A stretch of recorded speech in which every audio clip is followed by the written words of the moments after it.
everyone, I'm MLU4 and welcome to Reactivated, the 15-minute webisode where we dig into the depths of the Robot Wars archives. Thank you all so much for joining us in these very crazy times that we live. We start with, of course, Bot Bit. On the screen now you will see a Bot Bit from a, should we say, very famous robot? The answer will reveal later in the show. And just also a little bit of fun. Along with Bot Bit, we've got Fantasy Fight. That's right. In this special edition, limited edition pencil case of Robot Wars that I have every single robot from series 1 through to 10 of the UK version of Robot Wars written on a small piece of paper. As you can see, there are bits here, there, and everywhere. And I'm going to pick out 3 randomly selected robots. And who would win in a fight? We'll soon see. The winner, well, debate it amongst yourselves between now and the end of the show, but I will also put my input in as well. So we can see, I'm not looking, our first robot is Terahertz. Okay, Terahertz, good robots. Who else have we got? Apollo. And finally, we have Red Dragon. Who remembers Red Dragon all the way back from series 3? They didn't get very far. Kill-A-Lot did quite a lot of damage to Red Dragon. So there we can see it. We have Terahertz, Apollo, of course the season 8 champions, and Red Dragon. Who would win? I'll let you know my opinion later on in the show. Please debate amongst yourselves until we get there. Now I'm in the mood for a bit of fighting talk because something I've very briefly touched on in the past, and it was an addition to the Series 3 arena. That's right, today we are going to be talking about those damn spikes. They had some rather annoying additions to the floor. They had some great additions. Of course, the floor flipper is the first time we saw the floor flipper in action in the 3rd series. They had the CPZs returning once again from the 1st series. Now here's the issue I had with this obstacle. Fine if it was pointed out or if it was in the corner tucked away somewhere, but unlike all the other hazards, the spikes just weren't marked. So a robot could be doing really well in a fight, and there were many instances in the 3rd Wars of robots doing well, and all of a sudden, whack, up came this spike, over they went, and that meant they were out. There were robots that were going out, the Thing, Behemoth, Pitbull, Berserk 2. In fact, in a very close fight with their Stealth, we could have had an upset with against Hypnodisc, because if you notice, Hypnodisc played too close near Matilda's corner patrol zone.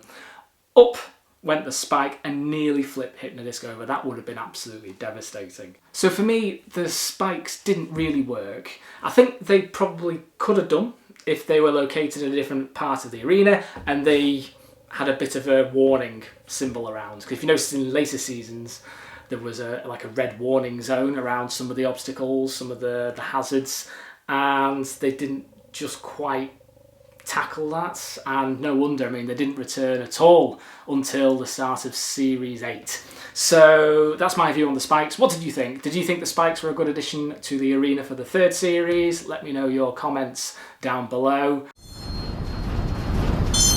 Keeping with the theme today of Series 3 in a negative way, unfortunately, and we're timing this quite nicely, of course, as you Roboteers and fans of the series will know that it's a year since we lost Rex Garrett, and this ties in quite nicely with what we've just discussed and Rex's sad passing. Unfortunately, Series 3 was just littered with many health and safety issues. There were people basically not entirely happy with the production and the running of the 3rd series. And we've got a couple of quotes here. Apparently, during a walker battle, the crowd was forbidden to bang on the polycarbonate that protected from the flying debris, as several screws holding it up were falling out. A quote here from the audience point of view: is little surprised to note that the Walkers exhibition event was a silent one. No banging at all for the kids, because the screws were falling out. Also, some of the Roboteers I believe, weren't too thrilled. Alex Mordew from the Firestorm team, if anyone remembers Alex Mordew. Safety procedures were just unsafe, such as having the wheels off the ground at all times. There was a robot called Daisy Chopper in the third series that used to have an axle stand to sit their robot on, making it about 5 foot in the air and not looking all that stable. And Rex Garrod was also one of the Roboteers who just basically did not agree at all with how the running of the third series was going behind the scenes. Believe it or not, it was actually his intention to drive Cassius 2 into the pit. He'd just had enough, and apparently he just didn't agree with the way that the production was running. It showed robot engineering in a bad light, apparently, and after post Third Wars, he quoted saying that he actually had no intention of returning to Robot Wars, and after these almighty cock-ups, things had taken a giant step forward for the Fourth Wars, that was. As you can notice, the massive barriers that kept the audience apart. So Rex Garrod just didn't think it was a safe environment for budding, upcoming Roboteers to be in that sort of an environment. So that was it. It wasn't the fact that it was bad driving going into the pits. They planned it. Read into that what you will, but obviously we mustn't forget Rex Garrod and everything he brought to Robot Wars. He had a fantastic 3 years on the show. Of course, Recyclops, then both Cassius and Cassius 2. We go back in time, nearly 20 years now, and to a time when Robot Wars Arenas of Destruction was all the rage. And I can remember getting this one Christmas, and it was one of I had the same reaction to this to when I first picked up a Robot Wars toy for the first time. There's Refbot. Robot Wars Arenas of Destruction was released on the back of the success of the third series. At this point, there was so much you could buy in stores relating to merchandise you could get. Obviously, the toys were a big hit. Board games, pencil cases, for example, and of course, adding to that, the virtual idea of actually controlling robots from the comfort of your PC. And this was pretty groundbreaking at the time. There were many glitches. It's certainly better than Extreme Destruction that was released a year later. I'll go into Extreme Destruction at a later date. For me, Arenas of Destruction was all about Mad Bomber on the rooftops of Tokyo, creating your own robot to fight against some of the pre-built robots. I mean, what was it that my first bot was made of wood? And you had to survive basically 3 rounds in the arena made of wood. And I mean, hands up who really struggled to get past that first round. Yes. I seem to recall there was a woman who was with you in the pits. The robot you have selected is equipped with a weapon that is banned from our arena. I mean, it was all right. I mean, who was that meant to be? I think it was meant to be Philippa trying to help you build a robot ready to fight in the wars in the arena itself. I'm wondering which map arena, should I say, was your favourite.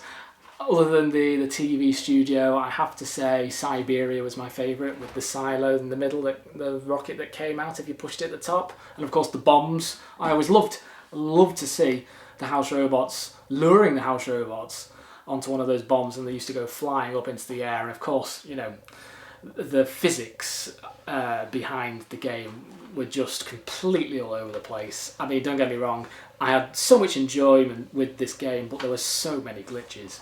But it was great to see them make a game out of it. You know, it was pretty groundbreaking at the time. It would be so good. And I know there are so many great games, Robot Arena. I know there's been quite a lot of online games relating to Robot Wars, but it would just be great to have Arenas of Destruction released today. And just with the quality and the advancements in graphic design, it would be really good to see how they would do Arenas of Destruction today. So overall, I would give Arenas of Destruction a 3.5 out of 5. We did have fun back in the day. Okay, now it's time to take some of your questions. These have been filtered through from the YouTube channel and the website. First, we have Wacky Dude. Hello, Wacky Dude. Thank you for your comment and question, which is, have you ever considered doing BattleBots instead of Robot Wars for your series? The short answer is yes, we have. Thank you for this question. I know quite a few have asked me about this before. We have considered BattleBots, but just keeping in the spirit of everything that certainly that we grew up with, Robot Wars was just everything. So everything that, of course, came from the channel was based on what we knew growing up, which was Robot Wars. BattleBots, for me, don't get me wrong, it's a very good series, and of course it's still going. Maybe not this year, but it is still going. It was unfortunately just the relationship wasn't the same with BattleBots as it was to Robot Wars, because, you know, if you grow up with something, then of course it's going to be your passion and you know everything about it, he says. So it was never an intention really to make a BattleBots series, but who knows? You know, maybe one day we'll have a go. We've certainly brought some of the robots in, the Hexbug robots, so that's probably the best you'll get from BattleBots in our version of the series. So thank you, Wacky Dude, for your comment. Just a shout out now to the Bot Builder. Hello, Bot Builder, thanks for watching, who recently featured 2 of our robots, Accident and Bot from the Blue, who is somewhere on the back here. Our Series 8 champion, somewhere down there. The Bot Builder featured both robots in a recent video that they did. So thanks, Bot Builder. Thank you for watching. Great channel. Keep up the good work. Like with every other channel out there who keep the fan-made series alive. Thank you all so much. It's great to see. And another shout out to Tag Productions, who apparently said that they would be over the moon if we were to shout out their name. So, Tag Productions, thank you for watching, and keep watching. Thank you. Now, whilst the world is what it is, we are interested to know what you would like to see next on MLU4's channel. You know, obviously we've got potential plans for future episodes, specials maybe, but we'd just like to know what you would like to see on the channel. Doesn't have to be a series, it can be something as weird and wacky. The craziest idea, the better, we think. Would you like to see more Reactivated episodes? Would you like to see something completely different? Let us know what you think in the comments below, and we'd like to hear from you. So thank you for that. Right now, before we go, it is just time to reveal the bot bit. This week's robot, anyone have a guess? Of course, it is Pussycat. That's right. The cat with the whiskers and 9 lives. It had more than 9 lives in the arena, let's face it. And also the fantasy fights of comments in the comment section below. Terahertz, Apollo, Red Dragon. Be interested to know what you've all thought about this, but hands down, this would have to, for me, go to Apollo. Red Dragon wouldn't even probably have moved by the time Apollo whipped across the arena, tossed it out, and really the fight will be one-on-one then with Terahertz and Apollo. Terahertz will put up a good fight with the axe, but Apollo would get in underneath Terahertz and shoot Terahertz clean out the arena. So that's my view on the 3-way. It'll be Apollo the clear winner. Cease. And there is the cease. Thank you all so much for watching.